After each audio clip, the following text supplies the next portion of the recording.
Sunshine News Blast. Sa Pilipinas, iisa lang ang bagong bukang bibig, ang alternatibong media network na nagtutrumpeta at naghahatid ng magandang balita sa buong daigdig. SMNI, Sunshine Media Network International, where everything is possible. Higit na pinalakas, higit na pinalawak, at higit na pinakikinggan. Sunshine Radio, kapartner mo sa balita at serbisyo. DZRD Dagupan, alternatibong radyo sa buong Pangasinan. Iba sa iba, sa iba, sa iba.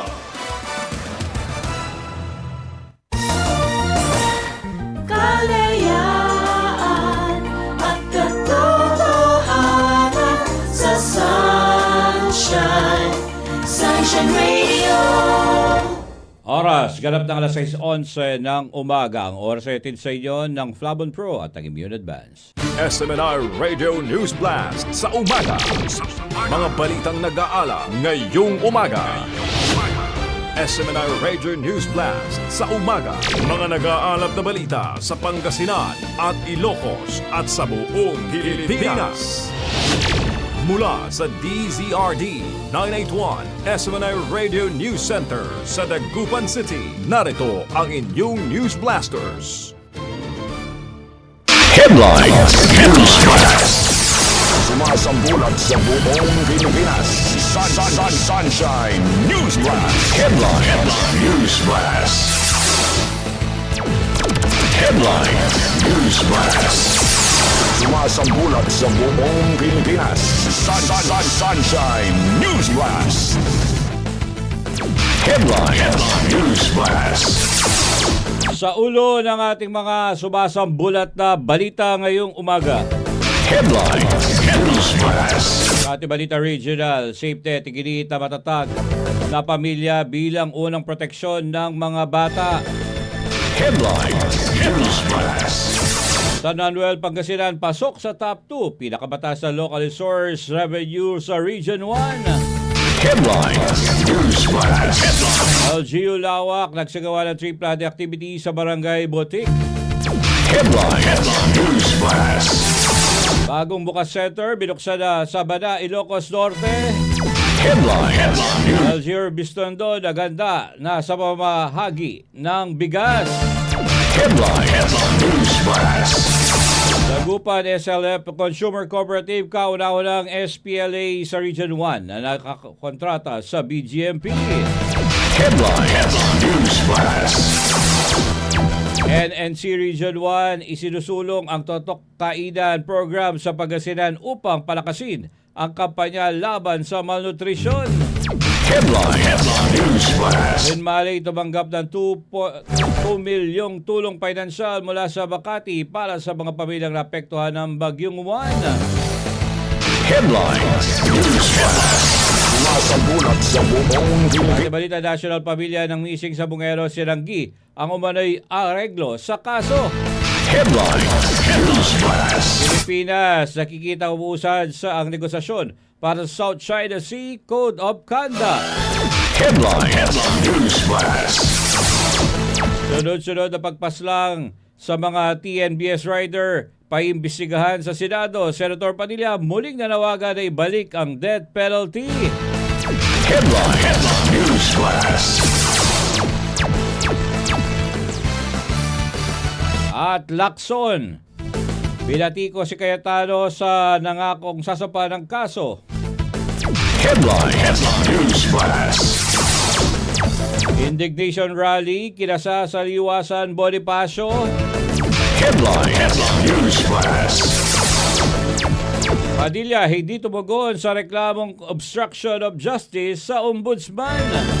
Headline News Blast. Pagiging kampante ng prosecution, ikinababahala ni Atty. Roque. Headline News Blast. Pati balita showbiz, SB19 at Brady, nominado sa Billboard Fan Army Face Off 2026.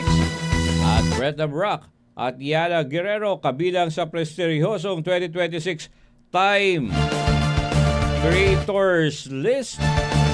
Sunshine News Blast. Sumasambulat sa buong Sunshine News. Magandang umaga, Pilipinas. Magandang umaga, Dagupan City at sa buong Pangasinan. Ngayon po'y araw ng Lunes, ikidalawampung araw ng Hulyo taong 2026. At ako po yung tagapagbalita, kapar J. Miguel Mendoza. Huwag niyo pong kalimutan i-share at i-like ang DZRD 981 Integrated News, SMNA News North Luzon at DZRD Digital. Para sa unang detalye ng ating balita regional ngayong umaga.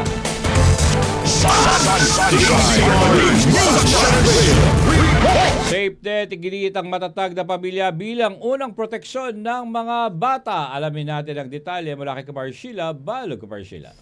Pinagyang diin ng mga opisyal at katuwang ng lokal na pamahalaan ng Dagupan ang mahalagang papel ng pamilya sa pagprotekta at paghubog sa mga bata sa isinagawang pagpupulong ng SafeNet o Safe Family Environment Network.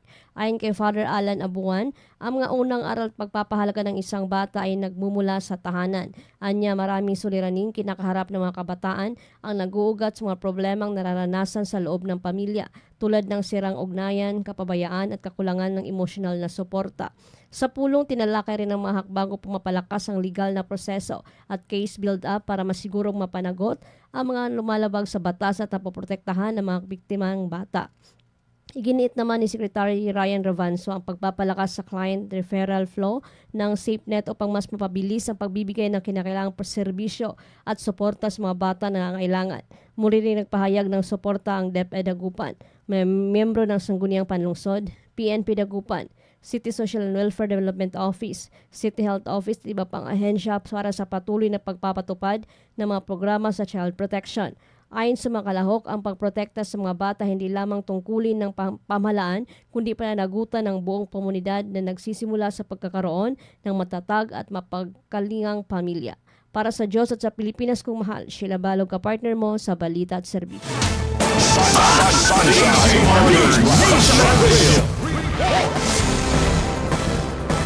Samantala, San Manuel, Pangasinan, top 2 sa pinakabatas na locally sourced revenue sa Region 1. Alamin natin ang balita mula kay Kapartner Lord Hernandez. Kapartner na. Yes, kapartner, naitala ang San Manuel, Pangasinan bilang top 2 sa top 30 municipalities with highest locally sourced revenue sa buong Region 1 para sa unang quarter ng 2026. Ayon sa datos ng Bureau of Local Government Finance o Finance, Statement of Receipts and Expenditures. Dahil sa mataas na locally sourced revenue ng bayan na ipapatupad ang iba't ibang programang direktang nakikinabangan ang mga San Manuelian. Kabilang dito ang suporta sa mga lokal na negosyante upang mapaunlad ang ekonomiya, paglalagay ng mga solar-powered street lights sa iba't ibang barangay, libreng serbisyong medical para sa mga residente at tuloy-tuloy na pagpapabuti ng mga pasilidad ng paaralan at suporta sa brigada eskwela. Ayon sa lokal na pamahalaan, ang tagumpay na ito ay bunga ng sama-samang pagsisikap ng bawat nagbabayad ng buwis at ng LGU San Manuel sa pagtataguyod ng isang mas maunlad, matatag at mas progresibong bayan. Para sa Diyos at Pilipinas kong mahal, Lerner Hernandez, kapartner mo sa balita at serbisyo.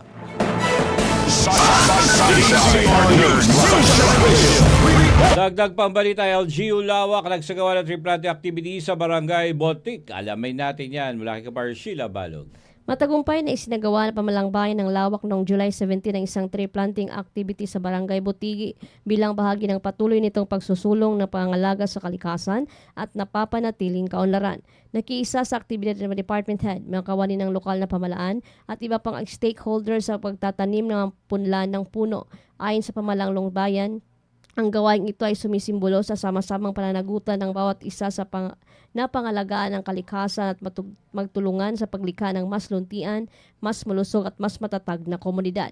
Binigyang diin ng lokal na pamalaan na bahagi ang naturang programa ng patuloy nitong kampanya sa pagpapalakas ng kamalayang pangkalikasan at paghikayat sa mamayan na pangalagaan ng likas na yaman para sa para sa kapakinabangan ng susunod na henerasyon. Nagpasalamat naman ang pamalang bayan ng Lawak sa lahat ng nakiisa at naging katuwang sa matagumpay na pagsasagawa ng aktibidad. Panawagan ito sa publiko na ipagpatuloy ang pagtatanim at pangangalaga sa mga puno bilang pamana ng pag-asa sa mas maayos sa kinabukasan para sa susunod na salinlahi.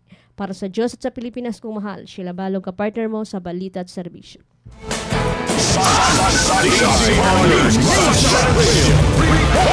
Sa iba pang mga balita, LG Urbistondo naghahanda na sa pamamahagi ng bigas. Alamin natin yan sa pagbabalik ni Kaparler Hernandez. Kaparler. Ipinapaalam ng lokal na pamahalaan ng Urbistondo, Pangasinan na dumating na ang ipapamahaging bigas para sa lahat ng mga household sa bayan. Sa kasalukuyan, isinasagawa na ang paghahanda at pagsasaayos ng sistema ng distribusyon upang matiyak na magiging mabilis, maayos at patas ang pamamahagi sa bawat pamilya. Hinihiling ng lokal na pamahalaan ng kaunting pasensya at pangunawa ng publiko habang tinatapos ang mga kinakailangan paghahanda. Agad namang ipaalam ng LGU ang opisyal na schedule at paraan ng pamamahagi sa sandaling pinal na ang lahat ng detalye. Pinapayuhan ng mga residente na abangan ang mga susunod na anunsyo mula sa lokal na pamahalaan ng Urbistondo sa pamamagitan ng opisyal nitong komunikasyon channels. Para sa Diyos at Pilipinas kong mahal, Lerner Hernandez, kapartner mo sa Balita at Serbisyo.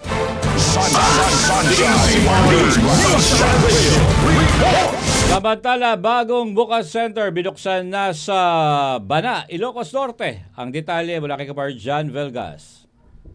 Yes, kapartner, mas mapapalapit na sa mamamayan ang serbisyong pangkalusugan sa Bana, Ilocos Norte matapos formal na buksan ang bagong urgent care and ambulatory service o bukas center noong Hulyo 18. Pinangunahan ng Ilocos Center for Health Development sa pamumuno ni Regional Director Dr. Helen Tobias.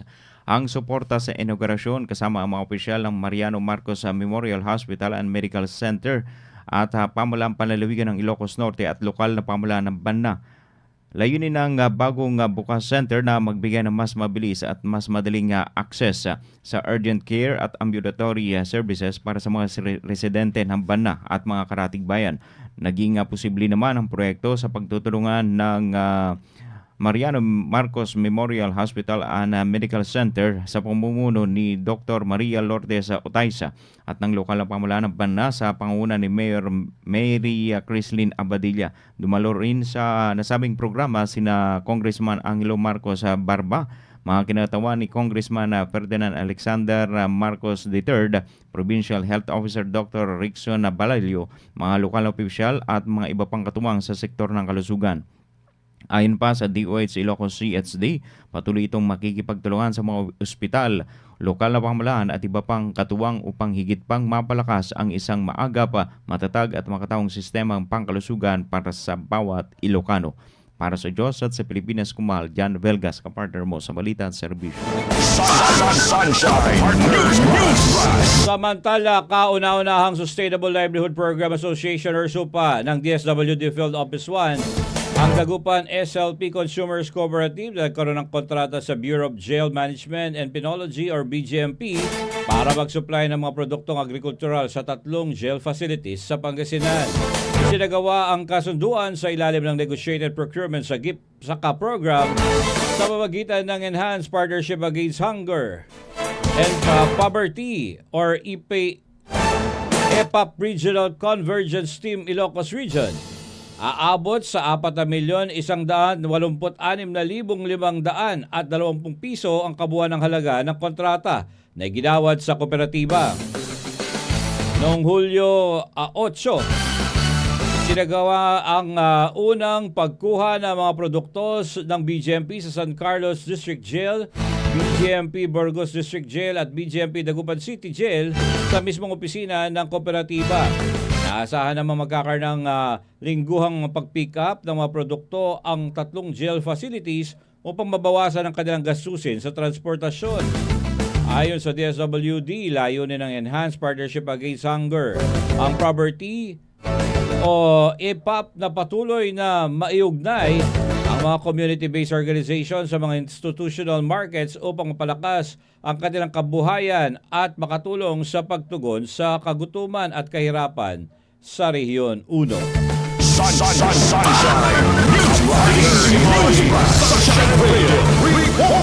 NNC Region 1 isinusulong ang Tutok Kainan program sa Pangasinan upang palakasin ang kampanya laban sa malnutrisyon. Ang detalye mula kay Kapar Sheila Balog.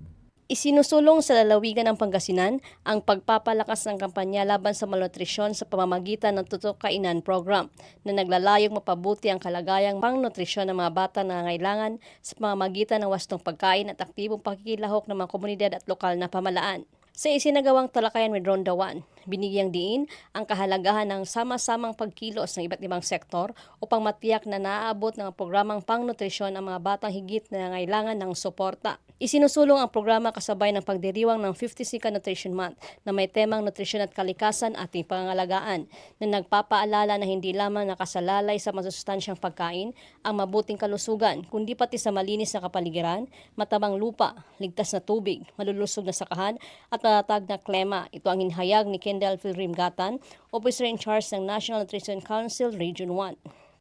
Sunshine News Blast. So ang tema natin ngayong taon ay nutrisyon at kalikasan ating pangalagaan. So ito ay nagpaalala sa atin na ang nutrisyon at pangangalaga sa kalikasan at kapaligiran ay closely connected. Madalas nating iniisip na ang maayos na nutrisyon ay simpleng pagkain lamang ng masusustansyang pagkain. Ngunit bago pa man makarating ang pagkain sa ating hapagkainan, ito ay nakasalalay sa malulusog na sakahan or healthy farms, malinis na karagatan, ligtas na tubig, at saka matabang lupa at matatag na klima. So tuwing buwan ng Hulyo, ipinagdiriwang po natin ang buwan ng nutrisyon to raise public awareness about nutrition issues and encourage everyone to adopt healthy lifestyles. Ayon pa kay Gata, nagsimula ang Tutok Kainan program noong panahon ng pandemya. Nakatuon ito sa mga buntis na nangangailangan ng suporta at sa mga batang may edad, 6 hanggang 23 buwan na kabilang sa mahalagang first 1,000 days ng buhay ng isang bata upang makamit ang wastong nutrisyon. Dagdag panigatan, makikinabang sa programa ang mga natukoy na benepisyaryo at mga bayan na kabilang sa target areas ng NNC. Anya, layunin ng ahensya na higit pang palawakin ang naturang advokasya upang mas marami pang pamilya ang maaabot. Sunshine News Blast. Of course, magbebenepisyo po yung lahat po ng mga na-identify po natin ng mga beneficiaries. Magbebenepisyo din po yung mga bayan po na atin pong na-target para po sa programa. At ito po ay may mga katuwang po tayo ng mga local government units within the province of Pangasinan para po sila po yung magiging partner po natin sa pag-i-implement po ng programang ito. At siguro sa ngayong buwan or sa darating na buwan ay maaari na po natin actually umpisahan na yung ating pag-implement ng program dahil kompleto na po, all set na po yung ating social preparation at inaabangan din po natin ang partisipasyon ng ating mga katuwang na mga LGUs at iba pa pong partners na gusto pong makilahok sa pag-implement po ng ating Tutok Kainan. So definitely this will improve the nutrition situation sa mga lugar na matatarget po natin at makakatulong po na ma-improve pa po natin ang kabuuan ng nutrition situation ng Rehiyon 1. Samantala, sinabi naman ni Ms. Shara Sindisu, Nutrition Officer 2 ng Philippine Nutrition Program Framework ng NNC Region 1, na mahalaga ang pagpapatuloy o sustainability ng feeding program dahil pansamantala lamang ang direktang pagpapakain. Anyahangad ng NNC na magsilbing modelo ang programa upang maipagpatuloy at mapunduhan ito ng mga lokal na pamahalaan sa mga susunod na taon. Tiniyak din niya ang patuloy na suporta ng NNC Region 1 sa mga LGU.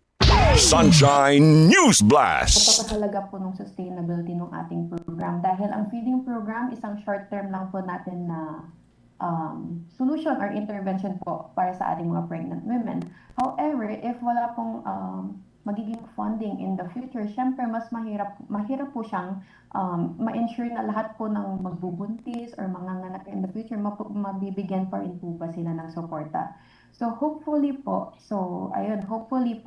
through this year's implementation po, maging model po siya for future implementations po ng ating mga LGUs na hopefully po ay masama rin po nila sa kanilang mga budget next years, sa mga next years.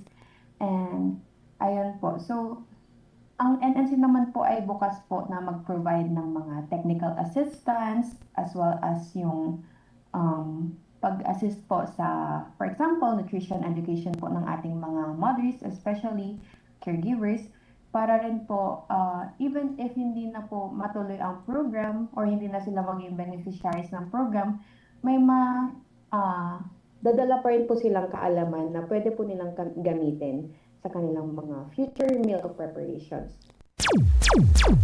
Nagpahayag naman ng kasiyahan si Ms. Nice Galamga, Municipal Nutrition Action Officer ng Rosales, Pangasinan.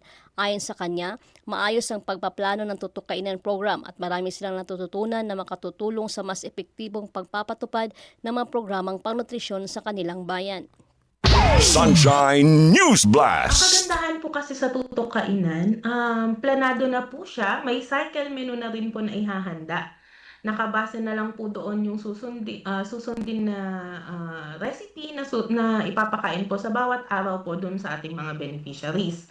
Ang nakakatuwa po kasi dito, marami po kaming recipe na natutunan at talagang nagustuhan po ng aming mga beneficiaries po. Natuto din po ng ibang mga paraan yung aming mga BNS kasi sila po yung mga naging katuwang ko sa paghahanda po ng pagkain. Bukod pa po doon, mas na-enhance po nila yung kaalaman din po nila sa proper food handling dahil sabi ko nga, ngayon lang sila nakasubok na magluto at magpakain talaga sa kanilang mga nasasakupan or mga beneficiaries po nila. Kabilang sa mga bayan sa Pangasinan na sakop ng programa ang Santa Maria, Umingan, Lawak, Bugalyon, Sison, San Quintin at Rosales. Batay sa resulta ng taunang pagtitimbang, kabilang ang mga ito sa mga munisipalidad na may mataas na kaso ng pagkabansot o stunting at malnutrisyon. Ayon pa kay Gatan, napili ang mga naturang bayan dahil sa pinakitang matibay na commitment ng kanilang mga lokal na pamalaan sa pamamagitan ng paglagda ng Memorandum of Agreement. Tiniyak rin niya na may patutupad ng maayos ang lahat ng programa, katuwang ang mga opisyal ng Barangay Nutrition Committee. Sunshine News Blast. Higit po sa lahat, bakit po natin sila pinili ay ang commitment po ng mga nabanggit po natin na LGU. So, they committed na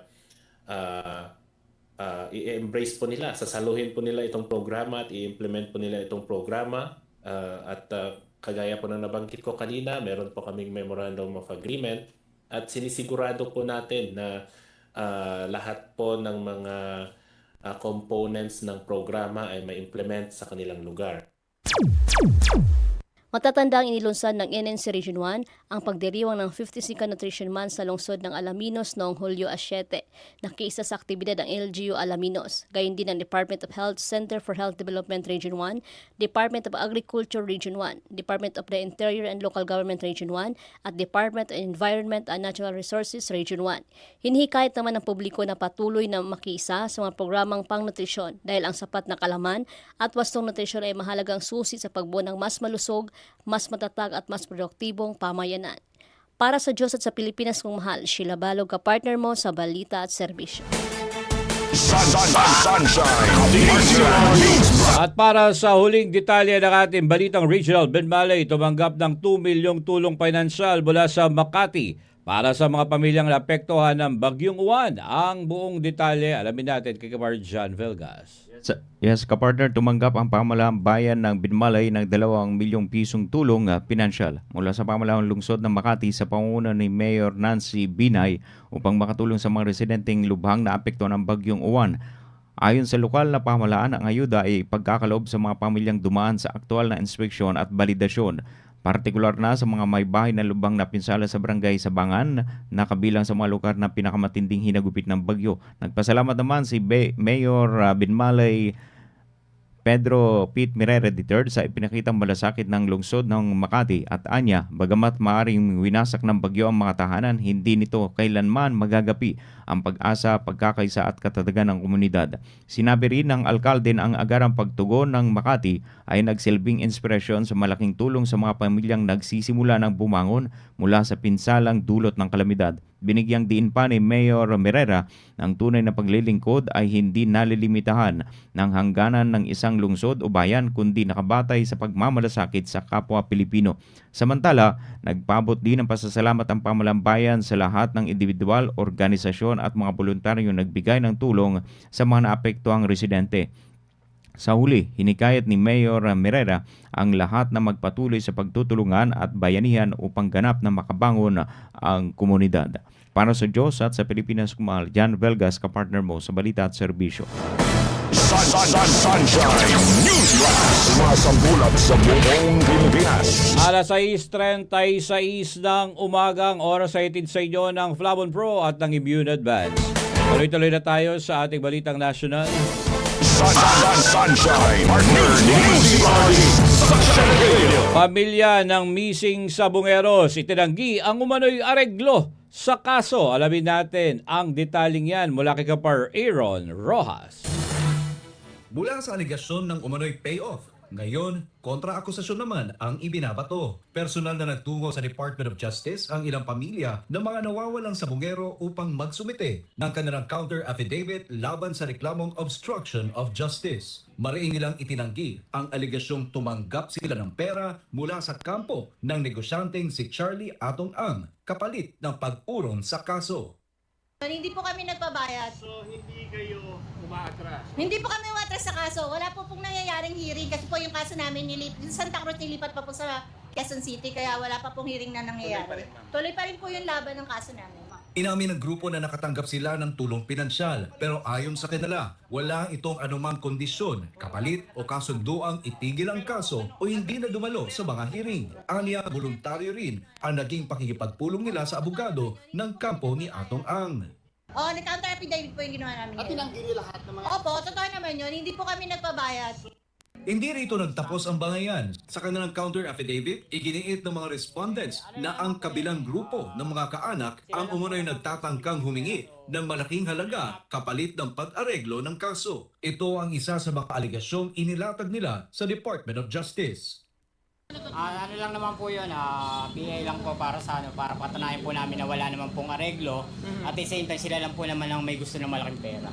Una nang isiniwalat ng kabilang kampo na may ilang pamilya umano ang tumanggap ng regular na pera kapalit ng hindi pagdalo sa mga hearing. Ito ang naging batayan ng isinampang reklamong obstruction of justice. Ngunit ba rin itong itaranggi ng mga respondents. Samantala, nananatili rin ang posisyon ng kampo ni Atong Ang na wala silang isinagawang anumang negosasyon o alok na areglo sa mga pamilya ng mga nawawalang sabongero. Habang naghain ng magkasalungat na salaysay ang dalawang kampo, nasa Department of Justice na ang pagpapasya kung may sapat na batayan ang reklamong obstruction of justice. Kasabay nito, patuloy pa rin hinihintay ng mga pamilya ang pinakamahalagang kasagutan sa mahigit 4 na taong misteryo kung nasaan at ano ang tunay na nangyari sa mga nawawalang sabongero. Para sa Diyos at sa Pilipinas kung mahal, Aaron Rojas, SMNI News. Sunshine Partner News Blast. Nagdaos ng indignation rally ang United People's Initiative at ilang grupo sa Liwasang Bonifacio nitong linggo upang tuligsain ang umano'y korupsyon sa kasalukuyang administrasyon. Dahil sa protesta, nagpatupad ang bahagyang pagsasara ng ilang kalsada traffic rerouting na nagdulot ng mabigat na daloy ng trapiko sa ilang bahagi ng Maynila. Naglagay din ng mga otoridad ng razor wire barricade at nag-deploy ng mga pulis sa mga paligid ng rally site upang mapanatili ang kaayusan. Matapos naman ang protesta ng mapayapa habang nanatili ang mga pulis sa lugar para sa traffic management at seguridad.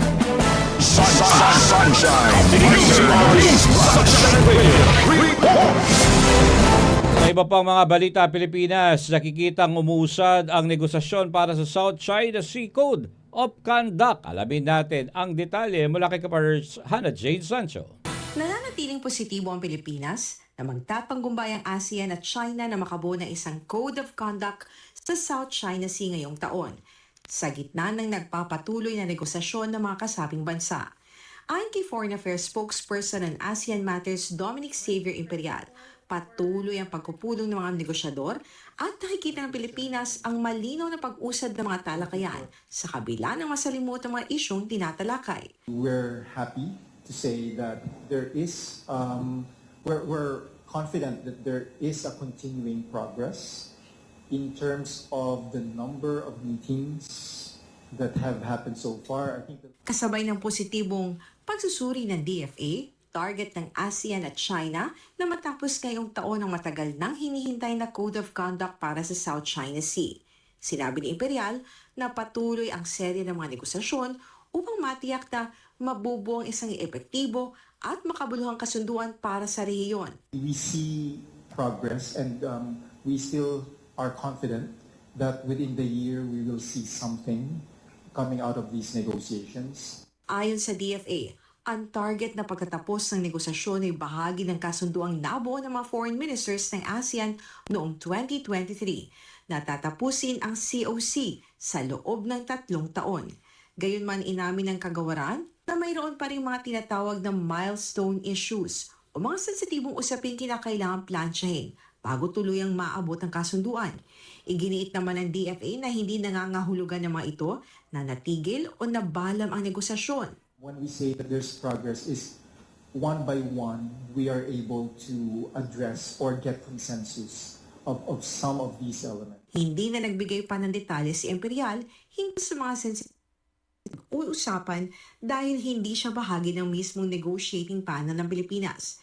Kabilang din sa mga usaping tinanong sa DFA briefing ang posibilidad na maapektuhan ang magkakaibang posisyon ng mga bansa hinggil sa 2016 Arbitral Award ng usapin ng Code of Conduct. Gayunman iginiit ng DFA na hiwalay ang mga bilateral na usapin ng mga bansa sa multilateral negotiations na isinusulong sa ilalim ng ASEAN Framework.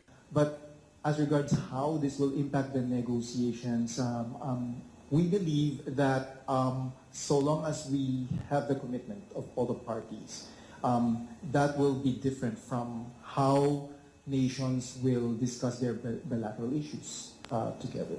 Ayon sa DFA, nananatiling nakatuon ang lahat ng partido sa pagbuo ng isang epektibo at kapanipaniwalang Code of Conduct para sa rehiyon. Samantalang inaasahang maging isa sa paunahing paksa ng nalalapit na ASEAN Foreign Ministers Meeting sa Maynila ang seguridad sa rehiyon, kabilang ang sitwasyon sa South China Sea at West Philippine Sea. Kasabay ito sinabi ng DFA na patuloy na umuusad ang negosasyon para sa COC sa pagitan ng ASEAN at China.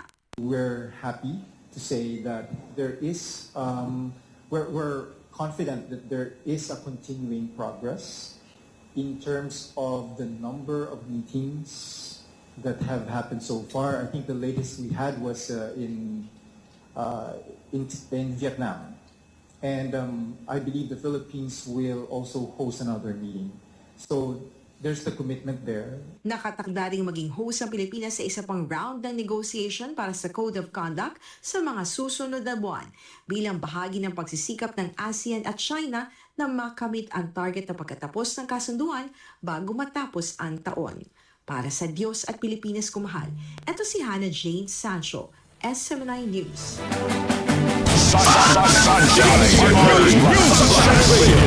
Sa iba pang balita, sunod-sunod na pagpaslang sa mga TNVS rider. Paimbisigan sa Senado, Senator Padilla muling nanawagan na ibalik ang death penalty. Ang buong detalye mula kay Kapar Angel Pastor.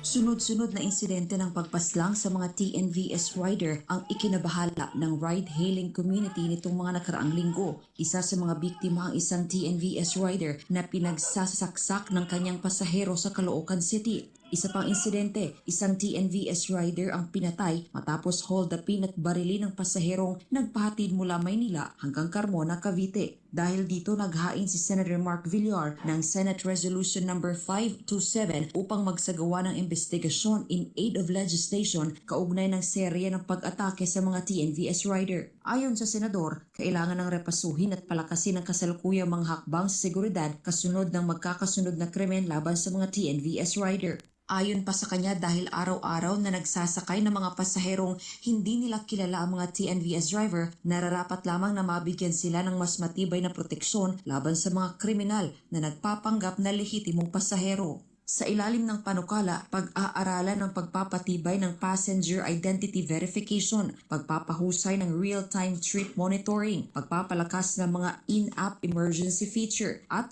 mas mahigpit na koordinasyon sa pagitan ng ride-hailing companies at mga ahensyang nagpapatupad ng batas. Nanawagan din ng senador sa mga otoridad na agad mahuli at mapanagot ang mga responsable sa mga naganap na krimen. Samantala, muling nanawagan si Senator Robin Padilla na ibalik ang death penalty. Ayon sa senador, ang brutal na pagpatay sa isang delivery rider ay nagpapakita ng matinding kalupitan kaya nararapat lamang anya na maibalik ang parusang kamatayan. Binigyang diin ni Padilla na dapat mapanagot ang mga responsable at mapabilis ang pag-usad ng kaso upang makamit ng pamilya ng biktima ang hustisya. Para sa Diyos at Pilipinas ko, Mahal Angel Pastor, SMNI News.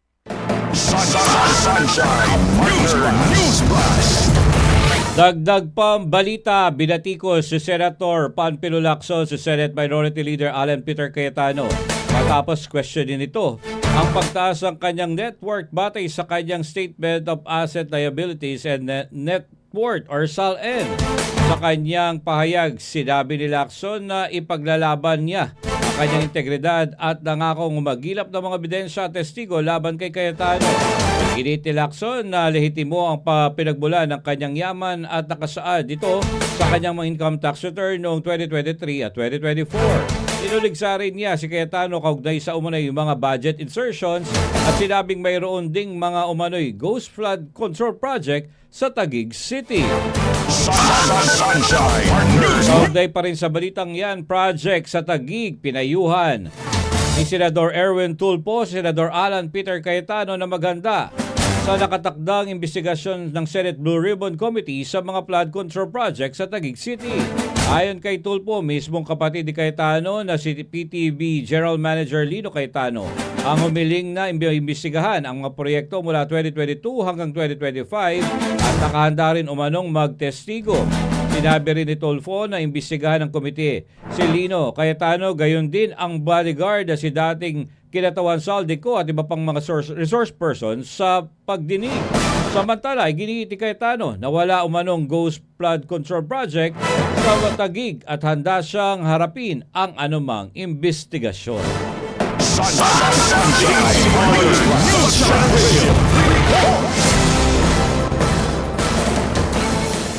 Samantala, Padilla hindi umano tumugon sa reklamong obstruction of justice sa ombudsman. Alamin natin ang buong detalye mula kay kapartner Margot Gonzalez. Kung si Senador Alan Peter Cayetano ay nag-high ng counter-affidavit sa reklamong obstruction of justice, si Senador Robin Padilla naman hindi umano tumugon sa reklamong isinampa laban sa kanya. Ayon kay Ombudsman Boy Rimulya, walang isinumiting counter-affidavit si Padilla sa kabila ng ipinadalang summons ng kanilang tanggapan. Anya, lumipas na rin ang itinakdang deadline para sa pagsusumite ng depensa. Dahil dito, posibleng umusad ang reklamo laban kay Padilla. Matatanda ang isinampa ng mga miyembro ng isang civil society group ang reklamong obstruction of justice, kaugnay ng umano'y pagtulong sa pagtakas ni Senador Bato de la Rosa. One person has chosen to ignore the Ombudsman's order, that's Senator Robin Padilla. Maybe he will just adopt the arguments of his of the persons who are charged with him.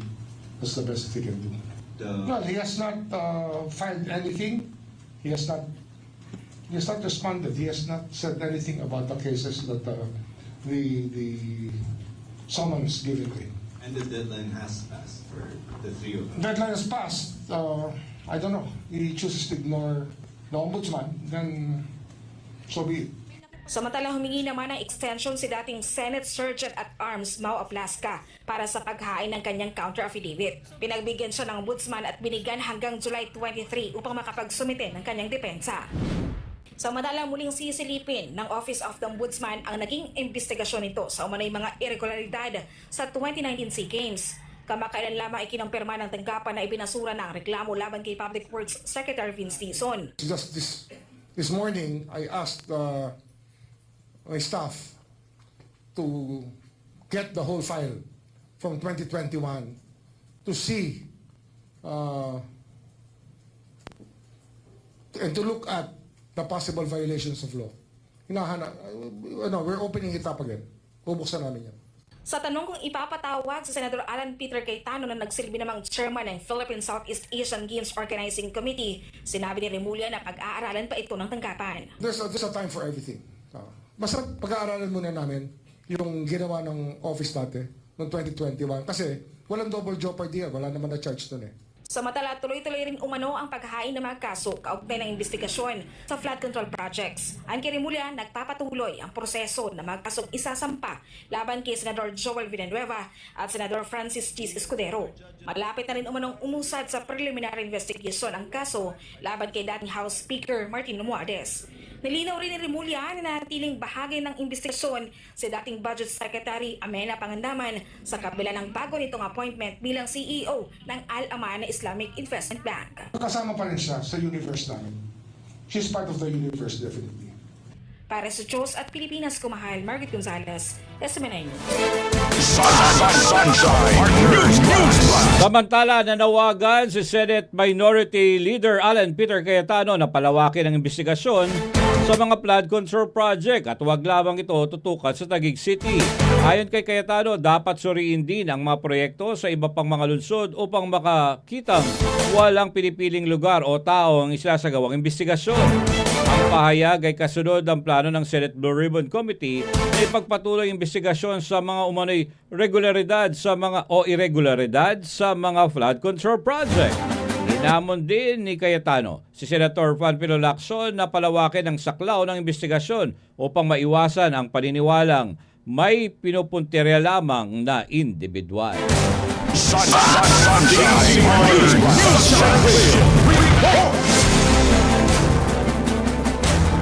Sa iba pang mga balita,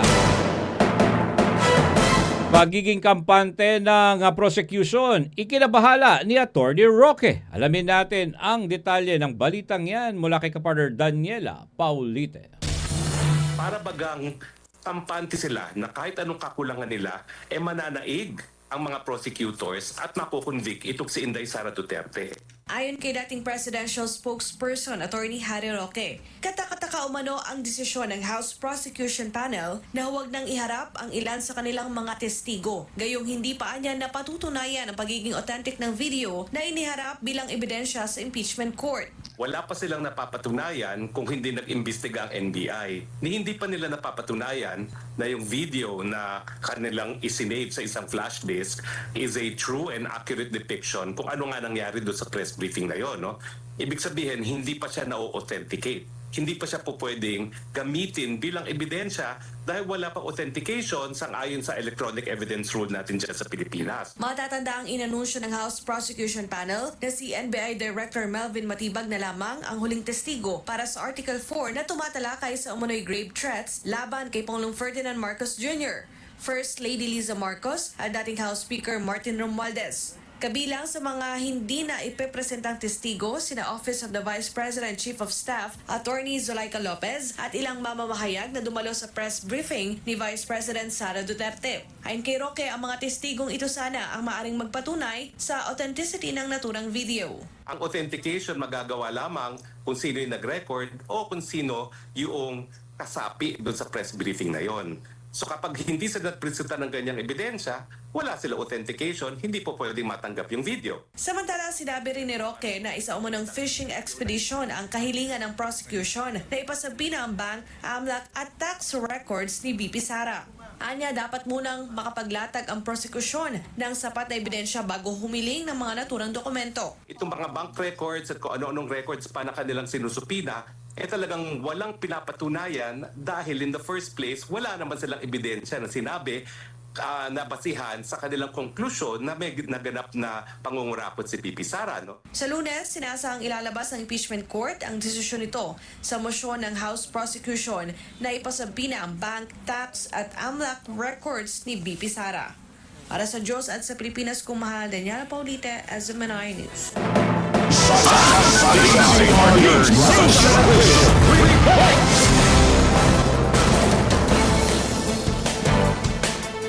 Cayetano sa SEA Games probe, ituloy ng minority. Isasulong ang flood control probe. Alamin natin ang balita mula kay Marshida Torno. Tayo lang ha. Sabihin natin sa DOJ, sa NBI at sa Malacanang, di kayo halata ha. Slight lang, pero hindi naman kayo halata. Ito ang naging hirit ni Senate Minority Leader Alan Peter Cayetano sa Malacanang, NBI at Department of Justice sa kanyang Facebook Live nitong Huwebes. Hinamon niya ang mga ito na ituloy ang investigasyon sa 2019 SEA Games kung saan naging overall champion ang Pilipinas. Ayon sa senador, buong suportang ibibigay niya sa naturang investigasyon. Ngunit kasabay nito, sinabi niyang dapat ding magsagawa ang Senate Blue Ribbon Committee ng pagdinig sa mga maanumalyang flood control projects na pangungunahan ng minority senators. Tapos, ako naman, 10 ng aming mga kasama na ngayon ay nasa minority, imbestigahan naman namin ang flood control. Deal? So, madali lang yan, Malacanang, kasi sumusunod naman sa inyo. Sila Senator Erwin, sila Senator Lacson, yung mga nasa Blue Ribbon. Kalabitin nyo na. Total, 30 weeks. Matagal po itong impeachment. Iginit pa ni Cayetano na walang dapat katakutan sa anumang investigasyon basta't ito ay patas, walang kinikilingan at hindi ginagamit laban sa sinuman. Anya walang sinuman ang dapat maging exempted sa pananagutan kung may sapat na batayan para imbestigahan. Kasabay nito, pinuna rin ng senador ang anyay tila magkakasabay na hakbang ng NBI, DOJ at Malacanang na iugnay siya sa mga umano'y irregularidad sa 2019 SEA Games. Binatikos niya umano'y cover-up matapos agad umanong linisin ang pangalan ni Public Works Secretary Vince Dizon habang siya naman ay patuloy na iniimbestigahan. Tapos ang Malacanang, naimbestigahan na daw yung secretary nila pero ako daw hindi pa. Okay lang, imbestigahan natin lahat. Pero hindi naman siguro bad words ang flood control. Ang bad words ay cover-up. So, tamang-tama, magsosona na ulit. Bigyan natin ng pwedeng pag-usapan ang mahal nating Pangulo na tunay na mga pangyayari. Si Dizon ang dating presidente at CEO ng Bases Conversion and Development Authority o BCDA na namahala sa proyekto ng pagtatayo ng New Clark City para sa 2019 SEA Games. Matatandang inanunsyo ni NBI Director Melvin Matibag na magsasagawa ang ahensya ng investigasyon sa umano'y irregularidad sa pagsasagawa ng 2019 SEA Games. Noong panahong iyon, si Cayetano ang chairman ng Philippine SEA Games Organizing Committee na siyang nangasiwa sa naturang palaro. Para sa Diyos at sa Pilipinas kung mahal, ito si Sheena Torno, SMNI News. At sa huling detalye ng ating balitang nasyonal, bumaba sa 34% ang trust rating ni Pangulong Ferdinand Marcos Jr. sa ikalawang kwarto ng 2026 at ayon sa pinakahuling survey ng Social Weather Station.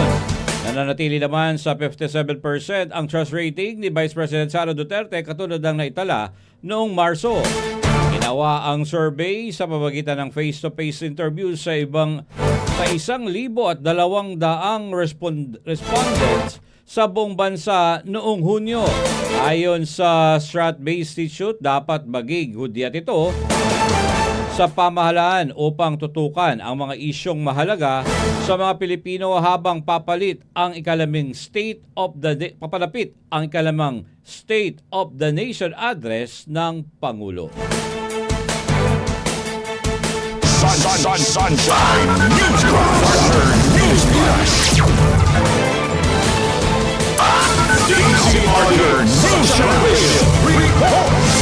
DAR 12, pinalakas ang kahandaan sa sakuna sa pamamagitan ng Disaster Management Training. Ang detalye mula kay kapartner John Velgas. Yes, kapartner, bilang paghahanda sa posibleng mga sakuna kasunod ng malakas na lindol at sunod-sunod na pagyanig sa Mindanao, nagsagawa ang Department of Agrarian Reform o DAR Regional Office 12 ng 3 araw na disaster management training sa Coronadal City. Isinagawang pagsasanay sa pakikipagtulungan ng Bureau of Fire Protection o BFP Regional Office 12 upang higit pang mapalakas ang kahandaan ng mga kawani sa pagtugon sa iba't ibang uri ng emergency. Kabilang sa mga tinalakay ang tamang evacuation procedures, basic life support, fire safety at iba pang mahalagang hakbang sa disaster response. Ayon sa DAR Regional Office 12, layunin ng programa na matiyak ang kaligtasan ng mga empleyado upang at habang napapanatili ang tuloy-tuloy na paghahatid ng serbisyo sa mga agrarian reform beneficiaries o ARBs at sa publiko kahit sa panahon ng kalamidad.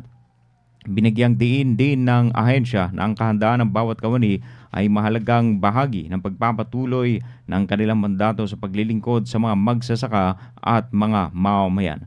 Para sa Diyos at sa Pilipinas Kumal, Jan Velgas, kapartner mo sa Balita at Serbisyo. Sunshine Sports News Blast. EJ Obiana, silver medalist sa Madrid Meet at Chaja Santiago sasabak sa inaugural season ng Loeb. Alamin natin yan kay kapartner Carlo De La Peña.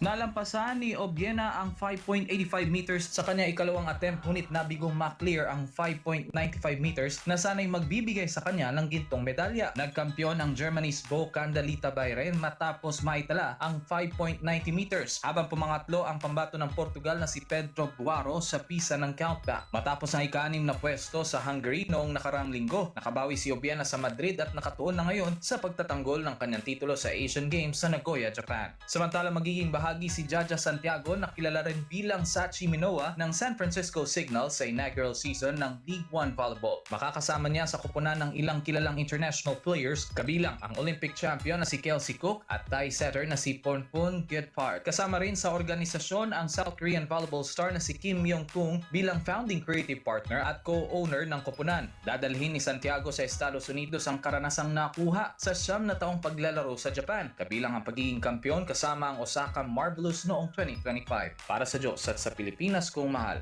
Carlo De La Peña, SMNI News. Showbiz News Blast. SB19 at Bini nominado sa Billboard Fan Army Face-Off 2026 at Bretnam Rock at Yana Guerrero kabilang sa prestigyosong 2026 Time 1000 Creators list. Alamin natin ang showbiz news kay Blake Ann. Opisyal nang sinimula ng Billboard ang first round ng Billboard Fan Army Face-Off 2026 na magtatagal hanggang July 22, kung saan makakatapat ng pambato ng P-pop ang 64 global at K-pop artists tulad nila Taylor Swift, Beyoncé, BTS at Blackpink. Papasok ang SB19 bilang 3-time reigning champions kasama ang kanilang fandom na 18 at naghahangad na masungkit ang kanilang 4-peat o Grand Slam win ngayong 2026. Muli naman nagbalik ang Bini para sa kanilang ikalawang sunod na nomination matapos gumawa ng kasaysayan last year bilang first Filipino girl group na mapabilang sa paligsahan, habang inaasahan naman ang buong suporta ng kanilang fandom na Blooms para masungkit ang panalo this year. Samantala, ayon sa Time Magazine, ang 2026 Time 100 Creators List ay kumikilala sa most influential digital voices worldwide na nagmula sa iba't ibang bansa at lumilikha ng natatanging content sa TikTok, Instagram at YouTube, kung saan parehong pumasok ang Filipino content creators na sina Bretnam Rock at Yana Guerrero sa ilalim ng Titans category. Sa pagkilala ng Time kay Bretman, binigyan diin ang kanyang simula bilang influential beauty creator at pinuri ang kanyang paglipat sa mas simpleng content na nagpapakita ng kanyang natural at masayang buhay sa Hawaii. Binigyang pugay naman ng magazine si Yana bilang most followed TikTok creator sa Pilipinas na may higit 46.8 million followers, kasabay ng pag-highlight sa kanyang mga sikat na dance collaboration kasama ang mga local and international stars. Bunga ng maraming taon ng pagsisikap ang tagumpay na ito na inialay ni Bretman sa kanyang younger self na noon ay nangangarap lamang maging artista, habang pinahahalagahan naman ni Yana ang deep connection na nabuo niya sa mga fan sa pamamagitan ng kanyang pagmamahal sa pagsasayaw. Yan muna ang hatid namin sa inyo na Showbiz News. This is Blake Ann, ang inyong citizen correspondent, bringing you the latest showbuzz. Ang salita ng Ama sa pamamagitan ng hinirang na anak ng Diyos, Pastor Apollo C. Quibloy. Tayo ay nasa bagong daigdig kung saan ang Ama ang namamahala, ang hari at tanging ang kalooban niya lamang ang natutupad.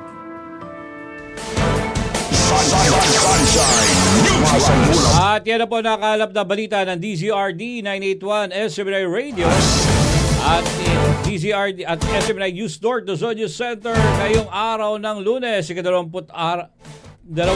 araw ng Hulyo taong 2026. At syempre gusto mo na natin batiin si Aling Senate. At syempre binabati na rin po natin si Mayor Pete Merera, si Kong Mayor Boying Celeste ng Bolinao. At syempre si DAR Secretary Conrado Estrella III, magandang umaga po sa inyo. Ano, belated happy birthday pa rin kay Kapartner Iletmore Briguera ba? Ito ba haba-habang selebrasyon At syempre wala na po tayo sa oras. Maraming salamat sa ating co-pilot si Jeff at saka si Tan sa management sa pagkakataong binigay sa atin na makapagatid ng totoong balita at serbisyo para sa Diyos at Pilipinas nating mahal. Abangan nyo pa rin po mamaya ang patuloy na impeachment trial coverage po natin. Blessed morning sa ating mahal na Pastor Apollo C. Quibloy, si Kapar J. Miguel Mendoza. Abangan nyo po ang susunod pang programa. Sumasambulat sa buong Pilipinas. Sunshine News Blast. Sumainyo ang mga nag-aalab na mga balita sa SMNI Radio News Blast. Samahan kami muli sa paghahatid ng mga balita sa loob at labas ng bansa para sa Diyos at sa Pilipinas nating mahal.